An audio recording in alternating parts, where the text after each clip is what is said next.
Hey guys, it's Sam's Geek, and today I want to talk about something that's really been bugging me.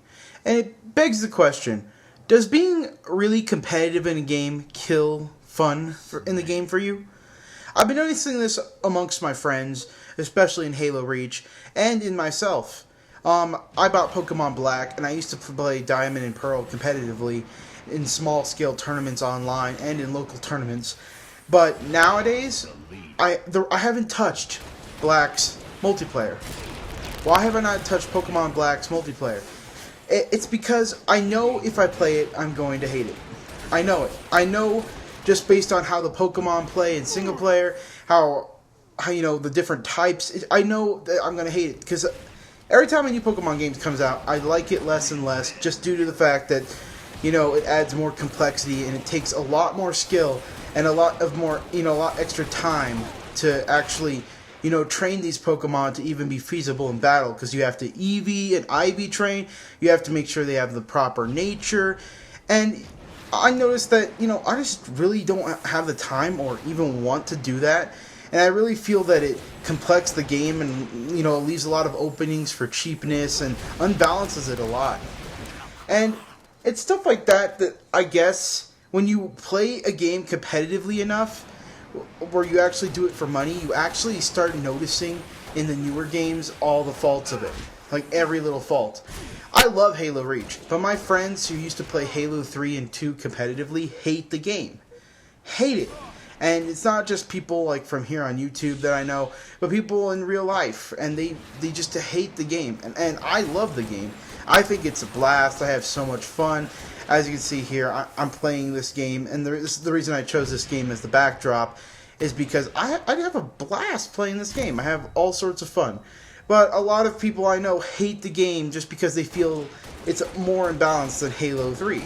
And I guess if I played the game competitively like they did, I would notice it too. Because in Call of Duty, it's the same deal. I used to play Call of Duty 4 competitively through game battles and stuff with a little clan that I made. Well, no, I didn't make it, but I joined, and, I used to play the game so much, it was ridiculous. It was a little search and destroy clan. And, with Black Ops and Modern Warfare 2, I can't get the same feeling. I just don't enjoy the game as much. I don't know what it is. I guess it just has to do with the fact that when you actually sit down and you analyze every little weakness and every little exploit that you can personally do, and you see that you can do it so much easier in other games or the newer games, you just override all the awesome new stuff the game has to offer. And you just don't realize that it's a different game. That's what a lot of problems, arise. I think that Reach is just a different game.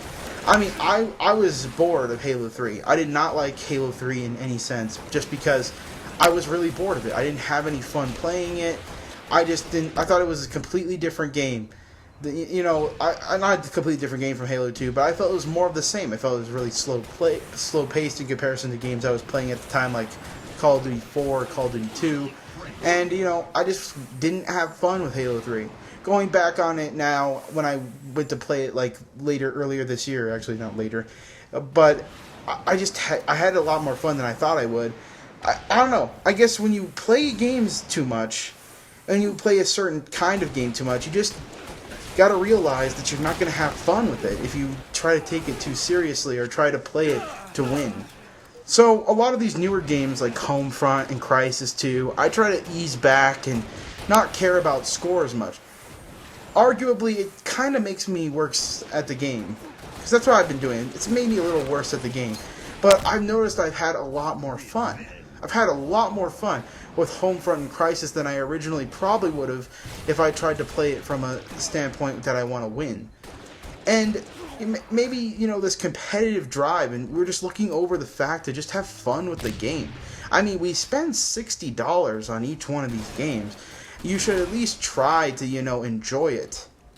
And a lot of my friends say stuff like, if you're not enjoying the game, why play it? Well, you pay a lot of money for these games.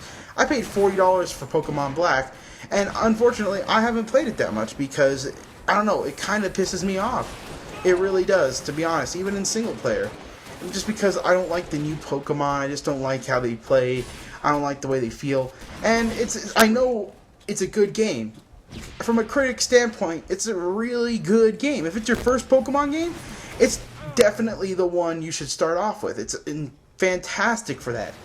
But for someone who's played every single Pokemon game like the back of their hand and knows them like the back of their hand, I mean, I put almost 400 hours into Gold. I put almost 800 hours into Red and Blue. I put like 60 or 70 hours into Ruby and Sapphire. And I put almost 200 hours into Diamond and Pearl. But Pokemon Black, I literally have not even broken the 10-hour limit. 10 hours. I don't even put 10 hours into this $40 game.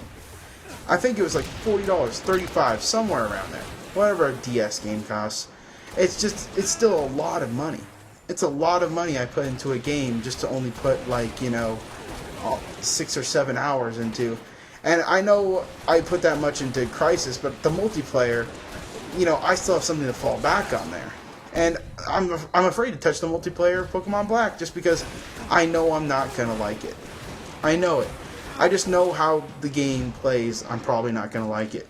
And I'm going to try it eventually. I know I have to get off this, stupid high horse of not trying shit just because, I know I'm probably not going to like it. But the thing is I paid money for this game, and I want to explore every inch of it that I possibly can. And I think a lot of people should do that if they, they paid good money for a game. I don't know, it kind of irks me to look at gamer cards where people only played the multiplayer of Pokemon, not Pokemon, of Call of Duty Black Ops and, Halo 3 and all this stuff. It's like you paid $60 for this and you're not even going to try the single player. Oh well, what can you do? People are people. Tell me what you think in the comments below, either on, the Game Fanatics or YouTube. I would like to know your opinion.